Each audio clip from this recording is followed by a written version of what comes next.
ಮಕ್ಕಳ ಇಲ್ಲಿ ಪೊಯಮ್ ಬಗ್ಗೆ ಮಾತಾಡೋಣ ಅಂತ. ಇಲ್ಲಿ 4 ಲೈನ್ಸ್ ಪೊಯಮ್ ಇರುತ್ತೆ. ಈ 4 ಲೈನ್ಸ್ ಪೊಯಮ್ ಪ್ರಶ್ನೆ ಸಂಖ್ಯೆ 35 ಇರುತ್ತೆ.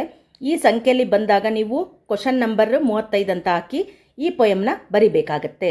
असफलता एक चुनौती है, इसे स्वीकार करो, क्या कमी रह गई देखो और सुधार करो, जब तक ना सफल हो नींद चैन को त्यागो तुम, संघर्ष का मैदान छोड़कर मत भागो तुम.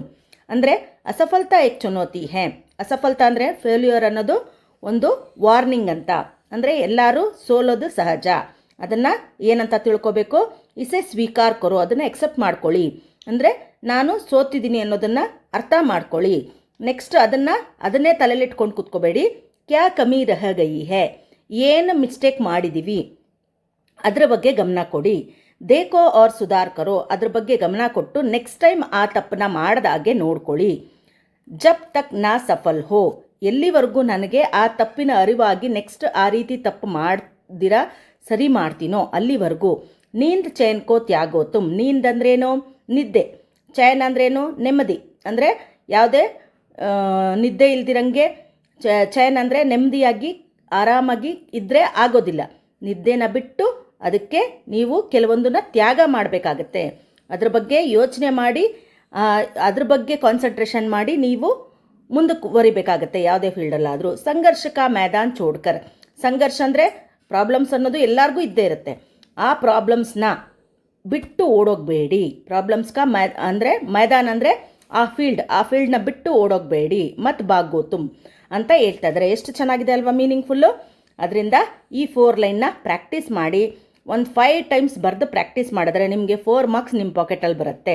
ನೆಕ್ಸ್ಟ್ ಅದಾದಮೇಲೆ ಪತ್ರಲೇಖನ್ ಬಗ್ಗೆ ಹೇಳಿದ್ದಾರೆ. ಪತ್ರಲೇಖನ್ನು ಇಲ್ಲಿ 38 ಪ್ರಶ್ನಾ ಸಂಖ್ಯೆ ಇರುತ್ತೆ. 5 ಮಾರ್ಕ್ಸ್ ಕ್ವಶನ್ ಇರುತ್ತೆ. ಇಲ್ಲಿ ಮೊದಲು ಬರಿಬೇಕಾಗಿರೋದು ಪ್ರೇಷಕ್, ಅಲ್ಲಿ ನಿಮ್ಮ ಹೆಸರು, ಅಲ್ಲಿ ಇಲ್ಲ ಬೇರೆ ಹೆಸರು ಏನಾದರೂ ಕೊಟ್ಟಿದ್ರೆ ಬೇರೆ ಹೆಸರು, ಕಾಮನ್ನಾಗಿ ಬೇರೆ ಹೆಸರು ಕೊಡೋದಿಲ್ಲ, ಅದರಿಂದ ನಿಮ್ಮ ಹೆಸರು ಬರಿಬೋದು. ನೆಕ್ಸ್ಟ್ 10ವಿ ಕಕ್ಷಾ, ನೀವು ಯಾವ ಕ್ಲಾಸ್ ಅಂತ ಮೆನ್ಷನ್ ಮಾಡಬೇಕು. ಅದಾದಮೇಲೆ ನೀವು ಎಲ್ಲಿ ಇದ್ದೀರಾ ಅನ್ನೋದಕ್ಕೆ ಒಂದು ಅಡ್ರೆಸ್ ಬರಿಬೇಕಾಗುತ್ತೆ.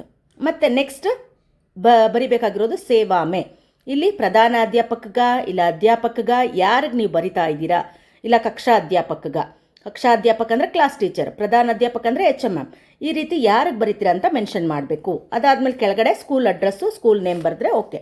ನೆಕ್ಸ್ಟ್ ಅದಾದಮೇಲೆ ಮಾನ್ಯವರ್ ಇಲ್ಲಾಂದರೆ ಮಹೋದಯ್, ಈ ರೀತಿ ಪ್ರೊನೌನ್ಸಿಯೇಷನ್ ಉಚ್ಚಾರಣೆ ಮಾಡಬೇಕಾಗತ್ತೆ. ವಿಷಯ ಅಂದರೆ ಟಾಪಿಕ್. ಈ ಟಾಪಿಕ್ಕು 3 ದಿನ ಕಿ ಚುಟ್ಟಿ ಪ್ರಧಾನ್ ಅಂತ ಕೇಳಿದ್ದಾರೆ. ಅಂದರೆ ವಿಷಯ ಏನು, 3 ದಿನದ ರಜೆಗಾಗಿ.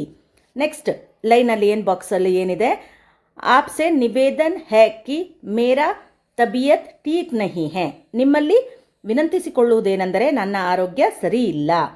ಮೇರಾ ಬಹನ್ ಕಿ ಶಾದಿ ಹೇ, ಇಲ್ಲಾಂದರೆ ಯಾವುದಾದ್ರೂ ಬೇರೆ ರೀಸನ್, ಅಂದರೆ ನನ್ನ ಬಹನ್ ಅಕ್ಕ ಅಥವಾ ತಂಗಿಗೆ ಮದುವೆ ಇದೆ, ಅಕ್ಕ ಅಂತಲೇ ಬರುತ್ತೆ ಯಾಕೆಂದರೆ ನೀವು ಇನ್ನೂ ಚಿಕ್ಕವರಲ್ವ, 10ನೇ ತರಗತಿ, ಅದರಿಂದ ಬಹನ್ ಕಿ ಶಾದಿ ಹೇ ಇಸ್ಲಿಯೇ ರೀಸನ್ ಅದನ್ನು ಬರೆದುಬಿಟ್ಟು ಎಷ್ಟನೇ ತಾರೀಕಿಂದ ಎಷ್ಟನೇ ತಾರೀಕು ಅಂತ ನೀವು ಮೆನ್ಷನ್ ಮಾಡಬೇಕಾಗುತ್ತೆ.